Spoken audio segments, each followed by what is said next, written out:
হোক না অল্প দিনের সংসার, টিকিয়ে রাখার জন্য মেয়েরা সব কিছু করতে পারে, সব কিছু। নিপা নাছরবান্দা, থাপ্পড় খেয়েও দমে গেল না।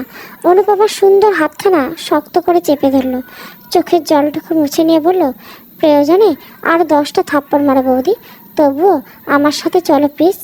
এই বাড়িতে বউ হয়ে আসার পর থেকে অনেক সহ্য করেছে অনুপমা। যে যখন যেভাবে পেরেছে অনুপমাকে কটুবাক্য শুনিয়েছে, অপমান করেছে, সম্মানহানি করার চেষ্টা চালিয়েছে। আর সব ধৈর্যের বাঁধ যেন ঝড়ো বালির মতো ঝরঝর করে ভেঙে গেল। এই মাথা পাগল স্বার্থপর মেয়েটার সাথে এখন কথা বলতেও প্রচুর বিরক্ত লাগছে, গা ঘিনঘিন করছে। নিপা অস্থির হয়ে বলল, কী হলো, চলো না বৌদি। অনুপমা দৃঢ় কণ্ঠে বলল, আমি রূপায়ণের সাথে কথা বলবো। বর্দা ভাই তোমাকে যেতে বলছে, তুমি শুনতে পাওনি? অনুপমা বুক চিরে দীর্ঘশ্বাস ফেলল, বলল, নিজের কানে শুনবো। নিপা আবারও ব্যস্ত হাতে রূপায়ণকে ফোন দিল। দুবার রিং হওয়ার পর ওপাশ থেকে ফোন রিসিভ করলো রূপায়ণ। নিপা ফোন স্পিকার দিয়ে কণ্ঠ স্বাভাবিক করে বলল, বর্দা ভাই, তুই বৌদিকে যাওয়ার জন্য অনুমতি দিয়েছিস? বৌদি বিশ্বাস করছে না, আবার প্লিজ। আজ দোকানে বেশ ভিড়, নিপা বারবার ফোন দিচ্ছে, হিসাবে ভুল হয়ে যাচ্ছে। রূপায়ণ বিরক্ত হয়ে বলল, নিয়ে যা, এতবার বলার কি আছে? আর কিছু বলার আগে বিশ্বজয়ী হাসি দিয়ে নিপা ফোন কেটে দিল। অনুপমার পদ্মপুকুরের মতো স্বচ্ছ চোখ দুটো জলে ভরে গেল। মানুষটা একবার অনুপমার সাথে কথাও বলতে চাইল না, এতটা ব্যস্ত হয়ে পড়ছে। অনুরাধাকে কোলে নিয়ে ধীরে ধীরে ঘর থেকে বেরিয়ে গেল অনুপমা। রাতে রূপায়ণ বাড়ি ফিরে দেখলো বাড়িটা কেমন নিস্তব্ধ হয়ে আছে। রূপায়ণ হাত মুখ ধুয়ে নিজের ঘরে চলে গেল। ঘরে কাউকে না দেখে বুকের ভেতরে শুকনো মরুভূমির মতো চৌচির হয়ে গেল। বিয়ের পরে এই প্রথম অনুপমাকে ছেড়ে থাকতে হবে ভাবতেই মনটা বিষণ্ণতায় ভরে গেল। মনের ভিতর তানপুরার করুণ সুর বেজে উঠল। পেটে খিদে, অথচ খেতে ইচ্ছে করছে না। বিছানায় আদশা হয়ে ফোনটা হাতে নিয়ে রূপায়ণ অনুপমা ফোন দিল। ফোনটা ঘরেই আছে, বেজে বেজে কেটে গেল। অনুপমার সাথে ফোন নিয়ে যায়নি, বেশ অবাক হলো রূপায়ণ। নিপাকে ফোন দিল। নিপার গাল দুটো শক্ত করে চেপে ধরেছে সুমন। রাগে হিতাহিত জ্ঞান শূন্য হয়ে বলল, একটা কাজও তুই ঠিক মতো করতে পারিস না, তোকে দিয়ে আমার হবেটা কি রে? এই প্রথম নিপার গায়ে হাত তুলল সুমন। নিপা কেঁদে দিল, বলল, আমি তো বৌদি ভাইকে আনতে গিয়েছিলাম, হঠাৎ না বলে গিয়ে কোথায় যেন চলে গেল। সুমন অতিরিক্ত নেশা করেছে। নিপার চুলের মুঠি চেপে ধরল, রাগে হিসিয়ে বলল, তুই আগেই কেন সরাসরি বলতে গেলি? মিথ্যে কথা বলে এখানে নিয়ে আসতে পারলি না? আমার মাথায় খুন চেপে গিয়েছে নিপা। আমার কাছে আজ রাতেই তুই অনুপমাকে এনে দিবি। আমি আর এক মুহূর্ত অপেক্ষা করতে পারছি না। ছাড়ো, আমার ব্যথা লাগছে। লাগুক ব্যথা, আমার বুকের ভিতর পড়ে যাচ্ছে। তুই কেমন বউ, স্বামীর একটা আবদার পূরণ করতে পারলি না? আমি তোকে নিয়ে সংসার করব না। হঠাৎ ফোনটা বেজে উঠতেই সুমন নিপাকে ছেড়ে দিল। স্পিকার দিয়ে বলল, নে, তোর ভাই ফোন দিয়েছে, কথা বল। হ্যালো নিপা। নিপা চোখের জল মুছে নিয়ে বলল, বল, অনুপমা কোথায়? নিপা রেগে গেল, ঝাঁজ দেখিয়ে বলল, আমি কি জানি বৌদি কোথায়? কত করে বললাম আমার সাথে আসতে, এতই অহংকার তোর বউয়ের, আমার সাথে এলো না। রূপায়ণ লাফিয়ে উঠল, অস্থির হয়ে বলল, তোর সাথে যায়নি মানে? তাহলে কোথায় গেল? আমি জানি না বদ্দা ভাই, সুন্দরী বউ তোর, দেখ, তোকে ফেলে কোন প্রেমিকের হাত ধরে পালিয়ে গেছে হয়তো। মুখ সামলে কথা বল নিপা, কোনো ভদ্রবাড়ির বউ এভাবে না বলে করে চলে যায় নাকি? তুই বল। রূপার ফোনটা কেটে দিয়ে শুকনো ঢোক গিলল। সীমাকে ডেকে অনুপমার কথা জিজ্ঞাসা করলো। সীমাও কিছু বলতে পারল না। দিগদশা না পেয়ে অনুপমার জেঠুকে ফোন দিল রূপায়ণ। ওই বাড়িতে নাকি যায়নি? এই রাতের বেলা এখন কোথায় খুঁজবে? রূপায়ণের মাথা ফাঁকা ফাঁকা লাগছে। অজানা ভয়ে শির দাঁড়াবে শীতল স্রোত নেমে গেল। অনুপমা তো এতটা অবস্থা, আজকে এমন হলো? কাউকে কিছু না বলে এভাবে বাড়ি ছেড়ে চলে গেল। রূপায়ণ বুঝতে পারছে না এখন কি করবে। বুকের ভেতর ব্যথা করছে, পা দুটো ভেঙে আসছে। অনুপমার সুন্দর মুখখানি চোখের পাতায় ভেসে উঠতে চোখের পাতা ভিজে যাচ্ছে। রূপায়ণ টাকা আর ফোন নিয়ে রাত দুপুরে বাড়ি থেকে বেরিয়ে এলো। অনুপমা বসে বসে নিঃশব্দে কাঁদছে। রুম্পা পাশে বসে আছে, মাথায় তেল ঠেসে দিচ্ছে আর নানাভাবে অনুপমাকে বোঝাচ্ছে। অনুপমা ভেজা করতে অভিযোগের সুরে বলল, ওর অতিরিক্ত ভালো মানুষের জন্য ওর ভাই বোনগুলো আমার সাথে নোংরামি করার সাহস পায়। আমার ভাবতে গা গলিয়ে যাচ্ছি। গোবিন্দ অফিস থেকে এসে রুম্পার মুখে সব কথা শুনে রাগে ক্ষোভে ফেটে পড়ল। রূপায়ণ ভাই বোনগুলোকে গোবিন্দ আগের থেকে দেখতে পারে না, এক একটা অমানুষ তৈরি হয়েছে। রূপায়ণকে ফোন করে নাতে চেয়েছিল অনুপমা এখানে এসেছে। রুম্পা ফোনটা কেড়ে নিয়েছে, কড়া কণ্ঠে বলল, খবরদার, তুমি এখন কিছুতে ওই মাথা মোটাকে ফোন দিবা না। বউ বাচ্চা হারিয়ে গেলে কেমন লাগে বুঝুক, এতে যদি একটু সুবুদ্ধি হয়। গোবিন্দ ভেতর ভেতরে ছটপট করছে। রুম্পা যতই বলুক ফোন দেওয়ার দরকার নেই, ফোন না জানালে তার প্রিয় বন্ধু অতিরিক্ত চিন্তায় শেষে না হার্টস্ট্রোক করে বসে। গোবিন্দ বাথরুমে যাওয়ার নাম করে লুকিয়ে বাটন ফোনটা নিয়ে গেল। রূপায়ণ ফোন রিসিভ করতে গোবিন্দ ফিসফিস করে বলল, হ্যালো বন্ধু, বৌদি আমাদের বাসায়। রূপায়ণ স্বস্তির নিঃশ্বাস ফেললো, জানে প্রাণ ফিরে এলো। কি ভয়টাই নিয়ে পেয়েছিল, আর যদি অনুপমার কিছু হয়ে যেত। রূপায়ণ কি নিয়ে বাঁচত আর ভাবতে পারে না। রূপায়ণ শুকনো কণ্ঠে বলল, আমি আসছি। বাবাকে দেখে অনুরাধা ছটপটিয়ে উঠল, বাবার কোলে যাওয়ার জন্য অস্থির হয়ে গেল। রূপায়ণ মেয়েকে ধরতে গেল, অনুপমা ধরতে দিল না। মেয়েকে কোলের মাঝে নিয়ে অন্যদিকে তাকিয়ে রইল। অনুরাধা বাবার কোলে না যেতে পেরে ঠোঁট বেঁকিয়ে কেঁদেই উঠল। রূপায়ণকে দেখে রুম্পার খুব রাগ হচ্ছে। কম কষ্ট পেয়ে তো অনুপমা বাড়ি ছেড়েনি, সব দোষ এই মানুষটার। রূপায়ণ ইশারায় গোবিন্দকে বাইরে যেতে বলল। গোবিন্দ রুম্পার পাশে দাঁড়িয়ে নিচু কণ্ঠে বলল, এখন স্বামীর স্ত্রীর মান অভিমান পর্ব চলবে, এখানে বোধহয় আমাদের থাকা ঠিক না, চলো অন্য ঘরে।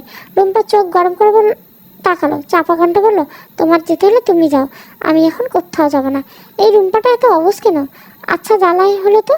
অনুপমাকে যে একটু আদর করে বুকে টেনে নিয়ে নিজের অশান্ত বুকটা শান্ত করবে রূপায়ণ, সেটাও পাচ্ছে না। গোবিন্দ রুম্পার সামনে জড়িয়ে ধরতে খুব লজ্জা লাগছে। বন্ধুর মলিন মাখা মুখখানি দেখে গোবিন্দর খুব মায়া হলো। রুম্পাকে জোর করে ঘর থেকে নিয়ে গেল।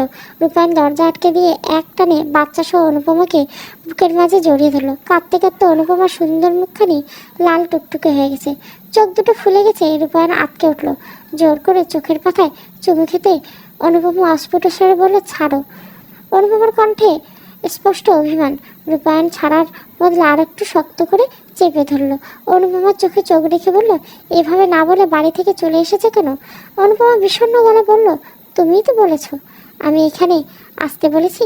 অনুপমা রেগে গেল। মেয়েকে খাটের মাঝখানে বসিয়ে দিয়ে রূপায়ণের শার্টের গলা চেপে ধরলো, চোখে চোখ রেখে বলল, তোমার ওই বেয়াদব বোন আমায় কেন নিতে এসেছিল জানো? অনুপমার হাতে হাত রেখে বলল, না। বললে জানবো কিভাবে? জানো না? যখন যেতে বলেছিলে কেন? রূপায়ণ কি উত্তর দিবে ভেবে পেল না। অনুপমার চোখ দুটো জলে টইটম্বর। মলিন কণ্ঠে বলল, তোমার বোন জামাইয়ের সাথে এক রাত শোবার জন্য আমাকে নিয়ে যেতে এসেছিল, তাতে নাকি তোমার বোনের সংসার বাঁচবে। জীবনে সবচেয়ে কুৎসিত ঘৃণ্য কথাটা এইমাত্র অনুপমার মুখে শুনল রূপায়ণ। মনটা তিতা বিষে ভরে গেল। অনুপমার দাঁতে ঠোঁট কামড়ে কান্না আটকানোর আপ্রাণ চেষ্টা করেও পারল না, ঠোঁট বাঁকিয়ে কেঁদেই দিল। রূপায়ণ বুকের মাঝে আঙুল তাক করে ধরে আসা কণ্ঠে বলল, আর শুধুমাত্র তোমার অতিরিক্ত ভালো মানুষের জন্য তোমার ভাই বোনগুলো আমার সাথে নোংরামি করার সাহস পায়। তুমি যদি শুরু থেকে ওদের রাশটা শক্ত হাতে টেনে ধরতে, তাহলে আমাকে এতটা অপমানিত লাঞ্ছিত হতো না। রূপায়ণ চোখ বুঝে গভীর দীর্ঘশ্বাস ফেলে বলল, বাড়ি চলো অনুপমা। অনুপমা তাচ্ছিল্য করে একটুখানি হাসলো, বলল, আমি অনেক সহ্য করছি, আর সহ্য করবো না। যে বাড়িতে স্বামী বেঁচে থাকতে তার বউ সেফ নয়, প্রতিনিয়ত যৌন হয়রানির শিকার হতে হয়, সেই বাড়ি গিয়ে কি হবে? তোমার সংসারে তুমি যাবে না? না। এখন যারা আমার সাথে নোংরামি করতে চায়, দুদিন পর আমার মেয়েটাকেও ছাড়বে না। জেনে শুনে আমি আর ওই বিকৃত পরিবেশে ফিরে যাব না। রূপায়ণ অনুপমার হাতটা শক্ত করে চেপে ধরল, বলল, চলো নিপার বাসায় যাব, আমরা অনেক বোঝাপড়া বাকি আছে। আমি কোথাও যাব না, এমনিতে রাগে যেতে খেপে মাথা ফেটে যাচ্ছে। অনুপমার খামখেয়ালিপনা দেখে বুনো রাগটা কিছুতেই কন্ট্রোল করতে পারছে না রূপায়ণ। দিকদিশা না পেয়ে সুমনকে ফোন দিয়ে লাউড স্পিকারে দিল, চিৎকার করে বলল, এই কুত্তার বাচ্চা, আমার বোনকে আজ কেন পাঠিয়েছিলি? আমার বউয়ের সাথে শোবার খুব শখ হয়েছে তাই না? আমি যদি আজ আসি না, তোকে কেটে কেটে মাংস কুত্তা দিয়ে খাওয়াবো জানোয়ার। সুমনও কয় জানা বলল, তোর বোনের সাথে আমি সংসার করব না। সাহস থাকে তো নিয়ে যা তোর বোনকে, তোকে পুলিশে দেবো জানোয়ারের বাচ্চা, তুই মানুষের জন্মই না। সুমন বলল, এই কুত্তা, কি বললি আমারে? তুই তো বুড়ো খাটাস, এক বাপের বেটা হলে তোর বউকে দিয়ে যা, তোর বোনকে নিয়ে যা। রূপায়ণ রাগে বেসামাল হয়ে দাঁতে দাঁত চেপে বলল, আমি যদি এখন আসি তোকে কিন্তু সত্যি সত্যি খুন করে ফেললো। সুমন ঠোঁট বাঁকিয়ে হেসে দিল, চুচু শব্দ তুলে বলল, আয় না আয়, সাথে তোর ননির পুতুল বউটাকেও নিয়ে আসিস, শালি হেব্বি মাল। রূপায়ণ গা ঘিন ঘিন করে উঠল। অনুপমা কান চেপে ধরে কাঁদছে, বান্দির বাচ্চা, আজ তোকে মেরেই ফেলবো আমি। কথাটা বলে ফোনটা কেটে দিলে রূপায়ণ। খানিক বাদে নিপা ফোন দিল, কাঁদতে কাঁদতে চিৎকার করে বলল, বর্দা ভাই আমাকে বাঁচাও, আমাকে এই নরক যন্ত্রণা থেকে নিয়ে যা। ও মাগো, মরে গেলাম আমি। রূপায়ণ ভীতু কণ্ঠে বলল, কি হয়েছে নিপা? নিপা ধরে আসা গলায় বলল, ফোনে এত কথা বলা যাবে না বর্দা ভাই, তুই শিগগির চলে আয় প্লিজ। যতই বোনের উপর রাগ জেদ থাকুক না কেন, ছোটবেলা থেকে কোলে পিঠে করা পিতৃ শ্রেণী বড় করেছে রূপায়ণ। সেই ছোট বোনের বিপদের দিনে এভাবে হাত পা গুটিয়ে বসে থাকা যায় না। রূপায়ণ ফোন রেখে এক হাতে মেয়েকে কোলে তুলে নিল, অন্য হাতে অনুপমার হাত ধরে বলল, তোমাকে বাড়ি পৌঁছে দিয়ে আমি নিপার বাসায় যাব। অনুপমা নিজের হাতটা ছাড়িয়ে নিল, রূপায়ণের হাতটা আঁকড়ে ধরলো, ভেজা কণ্ঠে বলল, এখন আমি ওই বাড়িতে যাব না, আর না তোমাকে যেতে দিব। রূপায়ণ ধরে আসা গলায় বলল, অনুপমা বোঝার চেষ্টা করো, আমার ছোট বোনটা খুব বিপদে পড়েছে, ওই সন্তানটা ওর বড় কোনো ক্ষতি করে ফেলবে। নিপার নিজের দোষে নিপার আজ এই অবস্থা, তবুও ও আমার ছোট বোন। ধরো আজ যদি অনুরাধার কোনো বিপদ হয়, তুমি হাত পা গুটিয়ে বসে থাকতে পারবে? আতঙ্কে অনুপমার মুখটা ফ্যাকাশে হয়ে গেল, অস্ফুট স্বরে বলল, রূপায়ণ। রূপায়ণ দীর্ঘশ্বাস ফেলল, অনুপমার হাতটা ছেড়ে দিয়ে ঘরের দরজা খুলে দিতেই গোবিন্দ হুড়মুড় করে ঢুকলো, বলল, কি হয়েছে? অনুপমা কেঁদে দিল, সবটা খুলে বলল, ওকে এখন কিছুতেই যেতে দিবেন না দাদা, ওর মাথা ঠিক নেই। গোবিন্দ বলল, বৌদি আমাদের বাসায় থাকুক, চল আমিও তোর সাথে যাব। তুই গিয়ে কি করবি? বোকার মতে কথা বলিস না রূপায়ণ, এমনও তো হতে পারে এটা ওদের কোনো একটা চাল। আমার বোন এমন পরিস্থিতিতে মিথ্যে কথা বলবে না নিশ্চয়। গোবিন্দ তাচ্ছিল্য করে বলল, তোর বোনদের আমার বেশ ভালো করে চেনা আছে রূপায়ণ, জীবনে অনেক বোন দেখেছি, বিশ্বাস কর। তোর পিসিরা তো কত ভালো, অমায়িক ব্যবহার, একই বাড়ির মেয়ে হয়েও তোর বোনগুলো এক একটা শয়তানের হাড্ডি হয়েছে। তাছাড়া দীপাই বা কেমন, জেনে শুনে এরকম একটা ছেলের সাথে নিজের বোনকে বিয়ে দেয় গো? রূপায়ণ বলল, তখন তো কেউ আমার একটা কথাও শুনলো না, আমি কিছু বললেই বলতো এখন বউ পেয়ে বোনেরা বেশি হয়ে গেছে। সরি রূপায়ণ, তবুও বলতে হচ্ছি, তুই হলি নাক কাটা। বিন্দুমাত্র আত্মসম্মান বোধ থাকলে ওই বাড়িতে যাওয়ার কথা ভাববি না। যারা বিয়ে দিয়েছে এখন তারাই সমস্যা মেটাক। তুই যদি আমার জায়গায় থাকতি তবেই বুঝতে পারতি, বাবা মা তো মারা গিয়ে বেঁচে গেছে, আমাকে রেখে গেছে এদের দেখার জন্য। দেখবি দেখ, দূর থেকেও তো দেখা যায়, কিন্তু তোদের ভাই বোনকে দেখতে গিয়ে তোর বউয়ের সম্মান তো তুই বজায় রাখতে পারছিস না, তাহলে বিয়ে করছিস কেন? রূপায়ণ হতবাক হয়ে গেল, অনুপমার চোখের দিকে তাকিয়ে বলল, আমি তোমার সম্মান সত্যি বজায় রাখতে পারছি না অনুপমা? গোবিন্দ পাল্টা প্রশ্ন করলো, নিজের বিবেকের কাছে প্রশ্ন কর, আশা করি উত্তর পেয়ে যাবে। রূপায়ণ দাঁতে দাঁত ঘষে কি যেন ভাবলো, গোবিন্দকে বলল, চল আমার সাথে। সুমনের অতিরিক্ত নেশা চেপে গেছে, নিপাকে অমানুষের মতো মারতে মারতে আত্মরা করে ফেলেছে। অনুপমাকে যদি না পায় এই বউ দিয়ে কি করবে সুমন? তন্নি আজ আর চুপ করে থাকতে পারলো না। দাদু ঠাকুমি বাসায় নেই, বাবা বন্ধ ঘরের ভেতরে নতুন আন্টিকে প্রচুর মারধর করছে। নিজের মাকে চোখের সামনে মরতে দেখেছে তন্নি, বাবার জন্য আরো কারো মৃত্যু দেখতে পারবে না। জীবনের সবচেয়ে ভয়ঙ্কর কাজটা আজ করেই ফেললো তন্নি। ফোন টিপে টিপে কাপা হাতে 999 এ কল দিল। ভীত কণ্ঠে সংক্ষেপে বাড়ির ঘটনা বলল, বসার লোকেশনটা বলে দিয়ে অপেক্ষা করতে লাগলো। নতুন আমদের গঙ্গানি বিকট শব্দ শোনা যাচ্ছে। তন্নি অতিরিক্ত ভয়ে হাত পা ঠান্ডা হয়ে আসছে। ভেসে ভেসে ওই পৃথিবীর সবচেয়ে কুৎসিত নিকৃষ্ট মানুষের ঘরে কেন তন্নিকে জন্ম নিতে হলো? বলতে পারো ঠাকুর।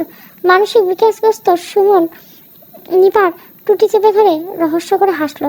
নিপার রক্তে ভেজা গাল ঠেকিয়ে বলল, জানো তোমার বৌদি সুন্দরী বৌদিকে এনে দিতে না পারলে তো তোমার বেঁচে থাকার কোনো অধিকার নেই, বলে আছড়ে ফেললো নিপাকে। নিপা হামাগুড়ি দিয়ে সুমনের পা দুটো জড়িয়ে ধরলো, অস্ফুট স্বরে বলল, আমায় ছেড়ে দাও প্লিজ, আমি আমি অনেক দূরে চলে যাব। সুমন দাঁত বের করে অনেকক্ষণ হাসলো, মাথা বাঁকিয়ে বলল, কি হবে বেঁচে থেকে?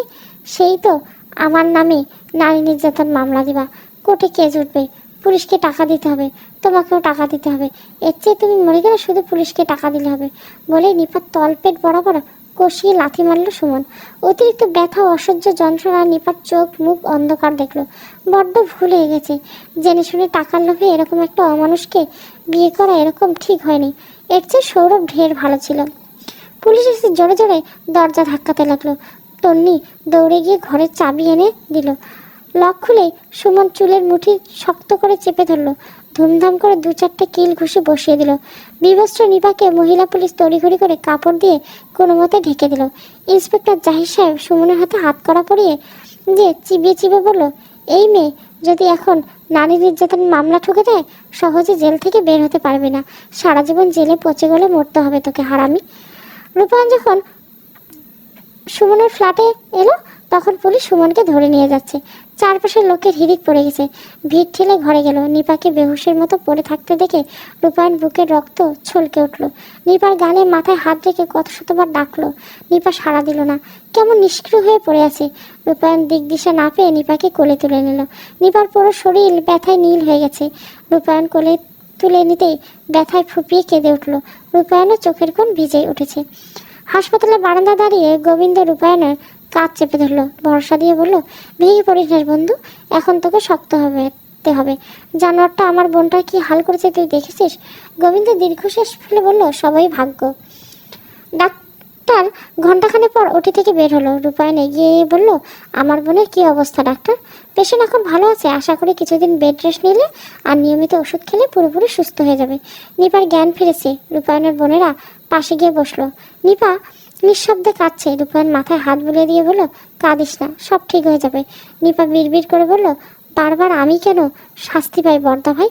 রূপায়ণ মন খারাপ করে বলল, তোরা তো কেউ আমার একটা কথাও শুনিস না। খবর পেয়ে রূপা, দীপা, অরূপ ছুটে এলো।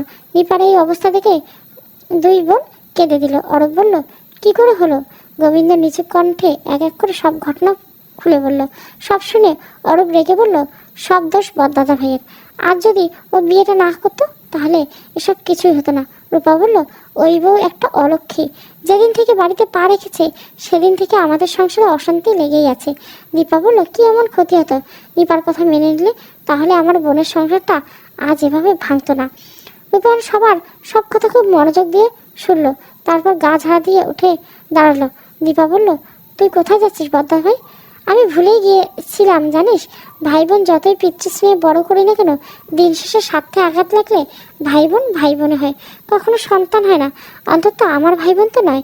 অরূপ বলল, তুই কি বলতে চাচ্ছিস? রূপায়ণ মলিন হাসলো, বলল, কি আর বলবো, তোরা এতদিন যা চেয়েছিলে আজ তাই হবে। রূপা বলল, কি চেয়েছি আমরা? 2 বছর ধরে কিছু হলে আমাকে শুনতে হয় আমি বিয়ে করে ভুল করছি, আমার বউ অলক্ষী।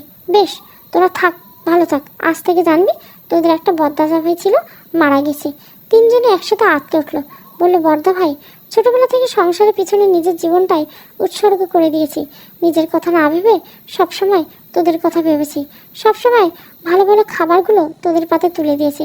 অথচ এই তোরাই কারো কিছু হলে আমাকে তিক্ত কথা বলিস, আমার বউকে অপমান করিস, একটু কিছু হলে মুখের উপর কটু কথা শুনিয়ে দিস।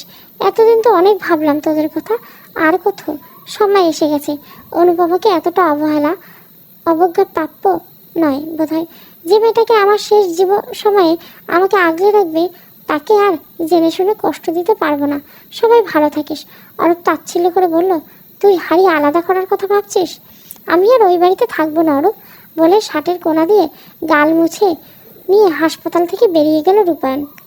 3 দিনের ভিতর সদরে 2 রুমের ফ্ল্যাট বাসা নিল রূপায়ণ। ভাই বোনেরা শত বলে কয়ে হাতে পায়ে ধরলে এবার আর রূপায়ণকে আটকে রাখতে পারল না। ট্রাকে মালপত্র তুলে দিয়ে ভাই বোনদের বলল, ভালো থাকিস তোরা, আসি রে। রূপায়ণ চলে যেতে সবাই মনমরা হয়ে বাড়িতে পা রাখলো। আশ্চর্যজনকভাবে ভাই বোনেরা খেয়াল করলো বাড়িটা আর আগের মতো প্রাণোচ্ছল নেই, কেমন যেন নিষ্ক্রিয় নিস্তব্ধ হয়ে গেছে। আগেরবার রাগ, জেদ, অভিমান, অভিযোগ একপাশে সরিয়ে রেখে শুধুমাত্র মায়ের টানে ফিরে এসেছিল দাদাভাই। এবার বোধহয় সত্যি সত্যি আর ফিরবে না। নিপার শরীরটা খুব দুর্বল, সোফায় বসে বসে নীরবে কাঁদছে মেয়েটা। বর্দা ভাইয়ের বাড়ি ছেড়ে চলে যাওয়া কিছুতেই মেনে নিতে পারছে না নিপা। দীপা পাশে বসে নিপার মাথায় হাত রাখলো। নিপা এক ঝটকায় বোনের হাতটা সরিয়ে দিল, চোখের জল মুছে নিয়ে চিৎকার করে বলল, কে বলেছিল বড়দাদা ভাইয়ের হাসপাতালে ঝগড়া করতে? এবার শান্তি হয়েছে তো তোদের? রূপা বলল, আমরা তো কত কথাই বড়দাদা ভাইকে বলি, সামান্য ব্যাপারে রাগ করে বড়দাদা ভাই সত্যি সত্যি বাড়ি ছেড়ে চলে যাবে যেন বসেছে নাকি? সীমা বলল, ভালোই হয়েছে, বড়দাদা ভাই চলে গেছে, মানুষটা আর কত সহ্য করবে। ওরও বিরক্ত হয়ে বলল, তুমি চুপ করো সীমা। নিপা বলল, এখন চুপ করতে বলছিস কেন? বৌদি তো ঠিক কথাই বলছি, যে মানুষটা সারা জীবন আমাদের উপর ছায়া হয়েছিল, এখন তোরা সবাই হাড়ি হাড়ি বুঝবি ছায়াবিহীন কেমন লাগে। অরূপ রেগে গেল, বলল, তোর জন্যই তো বড়দাদা ভাই বাড়ি ছেড়ে গেছে। নিপা হতবাক হয়ে বলল, আমার জন্য? হ্যাঁ, তোর জন্য। কোন সাহসে বৌদিকে তোর স্বামীর সাথে থাকতে বলেছিলি? দীপা বলল, অরূপ চুপ কর, নিপার শরীর এমনিতে ভালো নেই। অরূপ অস্পষ্ট স্বরে বলল, শোন দিদি, এখন যার যার সংসার হয়েছে সবাই নিজেদের শ্বশুর বাড়িতে থাকার চেষ্টা করবে, হুটহাট করে চলে আসার দরকার নেই। মাঝে মাঝে বেড়াতে আসবে শুধু, আর নিপার দায়িত্ব আমি নিতে পারবো না, সরি। রূপা দীপা অস্ফুট স্বরে বলল, অরূপ। 3 ভাই বোনকে বসার ঘরে রেখে অরূপ সীমাকে নিয়ে নিজের ঘরে চলে গেল। নিপা বিড়বিড় করে বলল, আমার দায়িত্ব তোদের কাউকে নিতে হবে না, আমি আমার পথ দেখে নিব। দীপা চোখের জল মুছে বলল, তুই আমার সাথে চল নিপা। নিপা বিনা বাক্যে উঠে পড়ল, দীপার হাত ধরে বাড়ি থেকে চলে গেল। তাছাড়া আগামীকাল একবার কোর্টে যেতে হবে, উকিল ফোন দিয়েছিল। রূপায়ণ গোবিন্দ 2জন লোক নিয়ে ফ্ল্যাটে আসবাবপত্র দিয়ে সুন্দর করে সাজিয়ে ফেলল। পাশাপাশি ফ্ল্যাট হওয়ায় অনুপমা রুম্পাদের ফ্ল্যাটে মেয়েকে নিয়ে আনমনে বসে রইল। রুম্পা রান্না চাপিয়ে দিয়ে অনুপমার পাশে এসে বলল, ভরসা দিয়ে বলল, মন খারাপ করো না অনুপমা, আস্তে আস্তে সব ঠিক হয়ে যাবে। অনুপমা চোখ তুলে তাকালো, মলিন কণ্ঠে বলল, মানুষটা খুব কষ্ট পেয়েছে দিদি, আমি তো মন থেকে কথাগুলো বলিনি, শুধুমাত্র আমার জন্য মানুষটা আজ বাড়ি ছাড়া। এভাবে বলো না অনুপমা, দাদা এতদিনে সঠিক সিদ্ধান্ত নিয়েছে। ওরা নামতে নামতে কতটা নিচে নেমে গিয়েছিল, ছি, ভাবতেই আমার গা গুলিয়ে যাচ্ছে। এবার যদি ওদের একটু সুবুদ্ধির উদয় হয়। রূপায়ণ ক্লান্ত হয়ে এসে অনুপমার গা ঘেঁষে বসলো। অনুরাধা বাবার কোলে যাওয়ার জন্য অস্থির হয়ে উঠেছে। মেয়েকে কোলে তুলে নিয়ে কপালে চুমু খেলে রূপায়ণ।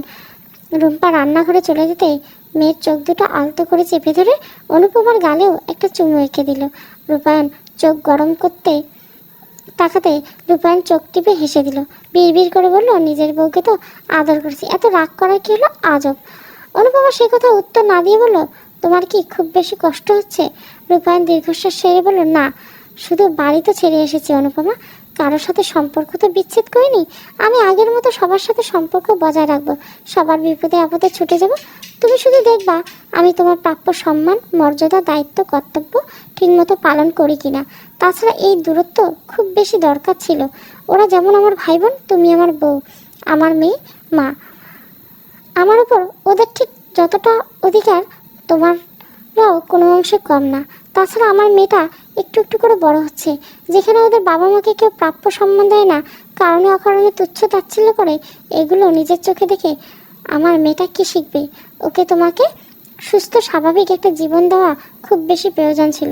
আমায় ক্ষমা করো অনুপমা, এই সিদ্ধান্ত আমার আরও আগে নেওয়া উচিত ছিল। অনুপমার বুকটা গর্বে ভরে গেল, চোখ দুটো আনন্দে ছলছল করেছে। অস্ফুট স্বরে বলল, তুমি এত ভালো কেন? নিজের সংসারটা খুব দ্রুত গুছিয়ে নিল অনুপমা। রূপায়ণ সকাল সকালে চলে যায়, বাসা কাছে হয় দুপুরে খেতে আসে। অনুপমা সংসার বাচ্চা নিয়ে ব্যস্ত, সময় বেশ কেটছে। অনুরাধার 1 বছর জন্মদিন বেশ ধুমধাম করে উদযাপন করা হয়েছে, সবাই এসেছিল। মেয়েকে নিয়ে অনুপমা রূপায়ণ কেক কাটলো, সবাই পাত পেরে খেয়ে যে যার মতো চলে গেছে। মেয়েটাকে কি এক বদ অভ্যাস হয়েছে, রাতে রূপায়ণের বুকে টেনে নিয়ে যায়, মাথায় হাত বুলিয়ে না দিলে ঘুমায় না। অনুপমা ক্লান্ত হয়ে বিছানায় শরীর এলিয়ে দিয়ে রূপায়ণ নিচু কণ্ঠে ফিসফিস করে বলল, এই ঘুমিয়ে পড়ো না কিন্তু, জেগে থেকে কি করব? রূপায়ণ চোখ টিপে বলল, বলতেছি। অনুপমা লাজুক হাসলো, মেয়েটা ঘুমিয়ে পড়ছে। রূপায়ণ খুব সাবধানে মেয়েকে পাশে শুয়ে অনুপমাকে বুকে টেনে নিল, ফিসফিস করে বলল, এতক্ষণে মেয়েকে ঘুম পাড়িয়েছি, এখন মেয়ের মাকে ঘুম পাড়িয়ে দেব। অনুপমা রূপায়ণের বুকে চিমটি কাটলো, লাগছে তো, লাগুক, দুষ্টামি বাদ দিয়ে ঘুমা।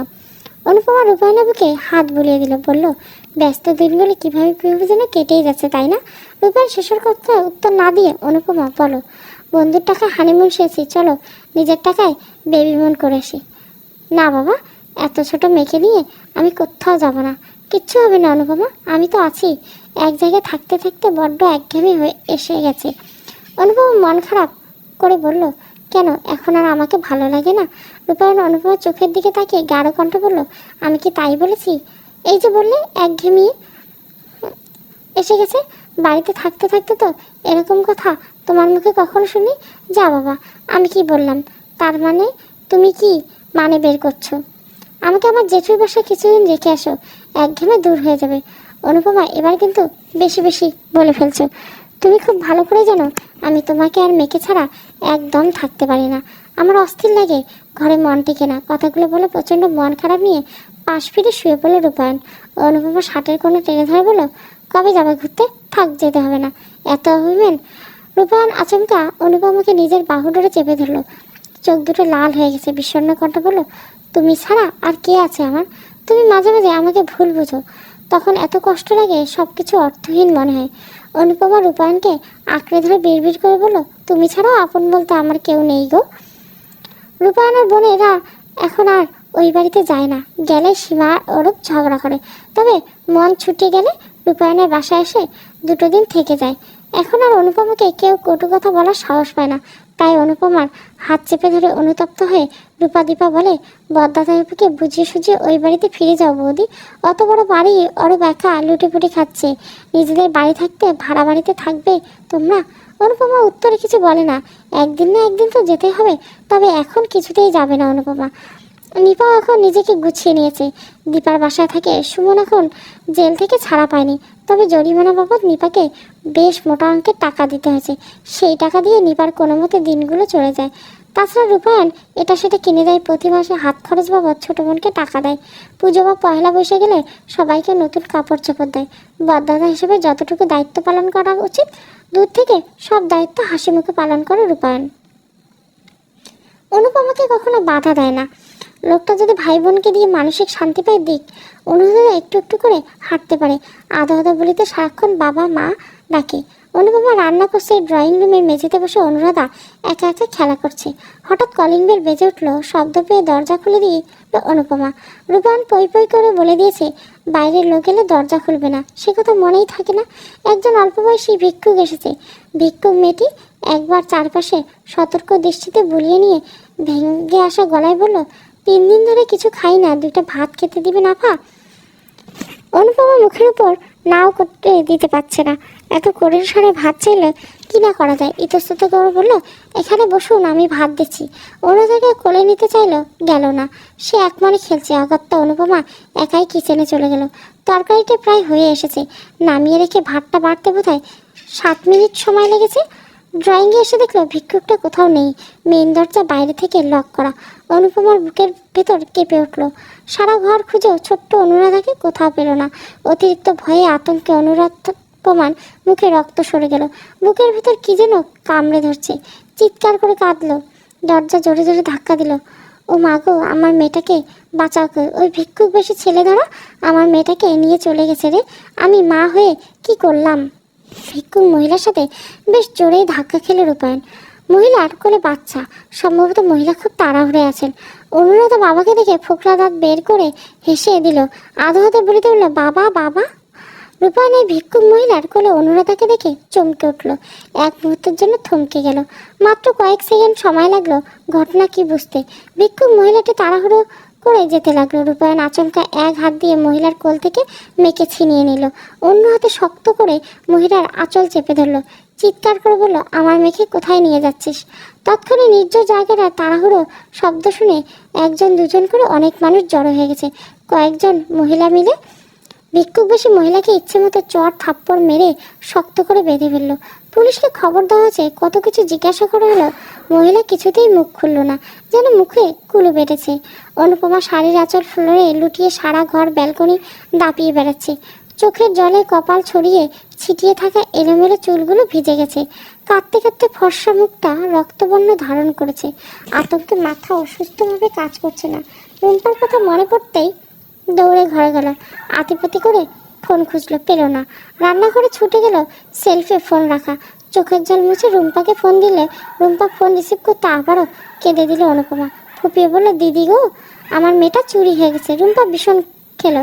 অস্ফুট স্বরে বলল, কখন, কিভাবে? ওয়েট, আমি আসছি। কয়েক মিনিটের ব্যবধানে রুম্পা চলে এলো। অনুপমা রুম্পাকে জাপটে ধরে চিৎকার করে কাঁদতে লাগলো। আমি এখন মানুষটাকে কি জবাব দেবো দিদি? আমার মেয়েটাকে তোমরা কেউ এনে দাও না। শান্ত হও অনুপমা, কি হয়েছিল? একটা অল্প বয়সী ভিক্ষুক বাসায় এসে ভাত খেতে চাইলো। আমি বোকার মতো মেয়েকে ফেলে রান্নাঘরে ভাত আনতে গেলাম। এসে দেখি ওই ভিক্ষুক নেই, আমার মেয়েও নেই গো দিদি। আমি গোবিন্দকে ফোন দিয়েছি, ও আসছে। তুমি চিন্তা করো না, একটা ব্যবস্থা হবে। ওই তো দাদা এসে গেছে। অনুপমা কান্নারা তো চোখ তুলে তাকালো। রূপায়ণ কোলে মেয়েকে দেখে এক মুহূর্তের জন্য থমকে গেল। দৌড়ে গিয়ে মেয়ের সারা মুখে মাথায় চুমোয় চুমোয় ভরিয়ে দিল। কাঁদতে কাঁদতে বলল, মা, আমার কোলে আয় মা। অনুরাধা মাকে দেখে ফোকলা দাঁতে হেসে দিল। মায়ের হাত সরিয়ে দিয়ে বাবার ঘরে মুখ লুকলো। সে এখন কিছুতেই মায়ের কোলে যাবে না। রুম্পা স্বস্তির নিঃশ্বাস ফেলে বলল, অনুকে কোথায় পেলেন দাদা? রূপায়ণ দীর্ঘশ্বাস ফেলে বলল, গলির মোড়ে। রূপায়ণ ঘরে চলে যেতে লাগলো। পেছন থেকে অনুপমা রূপায়ণ এক হাত ধরে ফেললে বলল, করুণ স্বরে বলল, কথা বলবি না আমার সাথে? রূপায়ণ দুপা পিছিয়ে এসে অনুপমার মুখ পানে তাকালো, বলল, তুমি এত বোকা কেন অনুপমা? আজ যদি আমি ঠিক সময় না আসতাম কি হতো একবার ভেবে দেখেছো? অনুপমা মাথা নিচু করে ফেললো। রূপায়ণ মেয়েকে কোলে নিয়ে এলোমেলো পায়ে ঘরে চলে গেল। রুম্পা বলল, দাদা খুব রেগে আছে অনুপমা, তুমি একটু বুঝে শুনে কথা বলে কেমন? নিজের মাকে হারিয়ে এই ছোট্ট মেয়েটাকে তো আঁকড়ে ধরেছে দাদা। আমি এখন কি করব দিদি? কি আর করবা? যাও দাদার সাথে কথা বলো, মেয়েকে কিছু খাওয়াও, এরকম ভুল যেন আর না হয় মাথায় রেখো। আমি আসি এখন। রুম্পা চলে গেল। অনুপমা ভেতর থেকে দরজা বন্ধ করে দিয়ে ঘরে গেল। রূপায়ণ এক হাতে কপালে রেখে টান টান হয়ে শুয়ে আছে। মেয়েটা পাশে বসে এক মনে খেলছে।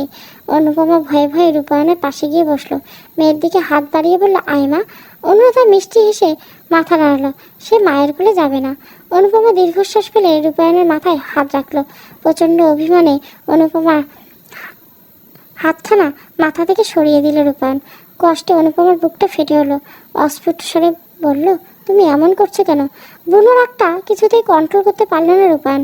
রাগের প্রতিফলন ঘটিয়ে বলে বসলো, তো কি করব? তুমি যে কাজ করেছো তোমায় বাহাবা দিব?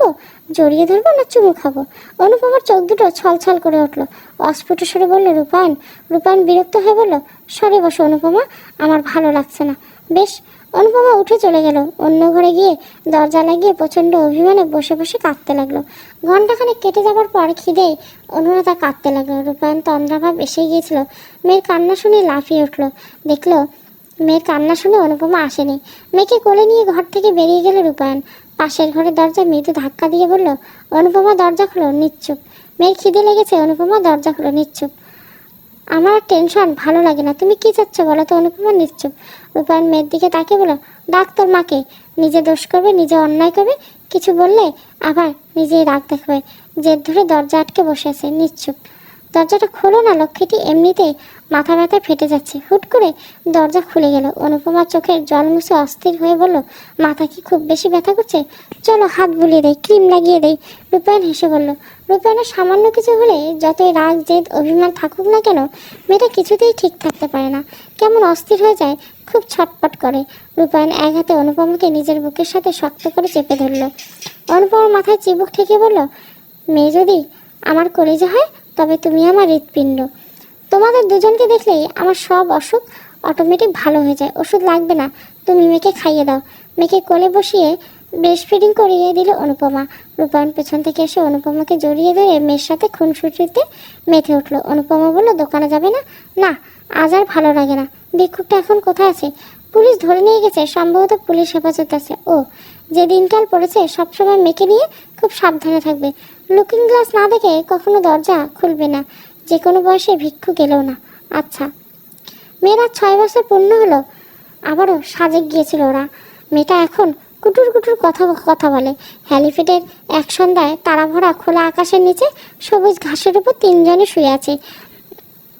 পেঁজা তুলোর মতো সাদা মেঘগুলো বারবার ছুটে দিয়ে যাচ্ছে ওদের। ওরা মুগ্ধ দৃষ্টিতে তারা ভরা আকাশের দিকে তাকিয়েছে। মামের প্রতিযোগিতা করছে এক মনে তারা গুনতে। যে ফার্স্ট হবে তাকে রূপায়ণ কোলে নিয়ে রিসোর্টে ফিরবে। অনুপমা পরপর 2বার ফার্স্ট হয়েছে। অনুরাধা কিছুতেই মানছে না। অগত্যা আবারও তারা গুনেই মনোযোগ দিল অনুপমা। রূপায়ণ ঘাসের উপর থেকে ফোনটা হাতে নিল। মা মেয়েকে সুন্দর কিছু মুহূর্ত ভিডিও করলো। অনুরাধা বলল, বাবা বলো মা, মায়ের সাথে তোমার বিয়ে হয়েছিল কীভাবে? রূপায়ণ আনমনে হেসে দিল। এই গল্প কত শতবার মেয়েকে বলা হয়েছে, তার কোনো হিসাব নেই। প্রতিবারে মেয়ে খুব আগ্রহ নিয়ে শুনতে চায়। রূপায়ণ মজা করে বলল, আমার অল্প বয়সে বিয়ে হয়নি দেখে তোমার মায়ের আমার উপর খুব দয়া হলো। আমি বুড়ো হয়ে যাচ্ছি সে কথা জানতে পেরে তোমার মা নিজের থেকেই আমাকে বিয়ে করার জন্য অস্থির হয়ে গেল। আমি অল্প বয়সে সুন্দরী মেয়ে দেখে আর স্থির থাকতে পারলাম না, বিয়ে করে নিলাম তোমার মাকে।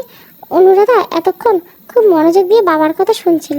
বাবার গল্প শেষ হতে, তোমাদের পরিচয় যেন কোন গ্রুপে হয়েছিল বাবা? কেন মা, আমাকে একটা ফেসবুক অ্যাকাউন্ট খুলে ওই গ্রুপে অ্যাড করে দিবা? রূপায়ণ অবাক হয়ে বলল, কেন বলো তো? অনুরাধা লাজুক হেসে বলল, তোমাদের বিয়ের গল্পটা শুনতে আমার খুব ভালো লাগে বাবা। আমার যখন বিয়ের বয়স হবে আমিও মায়ের মতো ওই গ্রুপ থেকে তোমার মতো একটু বেশি বয়সী কাউকে খুঁজে নিয়ে বিয়ে করে নেব। রূপায়ণ মেয়ের নাক টিপে দিয়ে বলল, ওরে পাকনি রে। অনুপমা হাসতে হাসতে চোখের জল এসে গেল। রূপায়ণ দুজনকে দুই হাতে জড়িয়ে ধরে তারাভরা আকাশের দিকে তাকিয়ে স্বস্তির নিঃশ্বাস ফেলল। এত এত না পাওয়ার মাঝেও ঠাকুর বেছে বেছে জীবনের শ্রেষ্ঠ দুটো উপহার সারা জীবনের জন্য পাইয়ে দিয়েছেন রূপায়ণকে। এক জীবন আর কিছুতেই চাওয়ার নেই। ওরা তিনজনের পরিপূরক হয়ে সুখে শান্তিতে বেঁচে থাকুক, সুস্থ থাকুক, ভালো থাকুক। সমাপ্ত। বড় ছেলের শেষ পর্ব গল্পটা শেষ হয়ে গেল। পুরো গল্পটা পড়বেন, অবশ্যই ভালো লাগবে।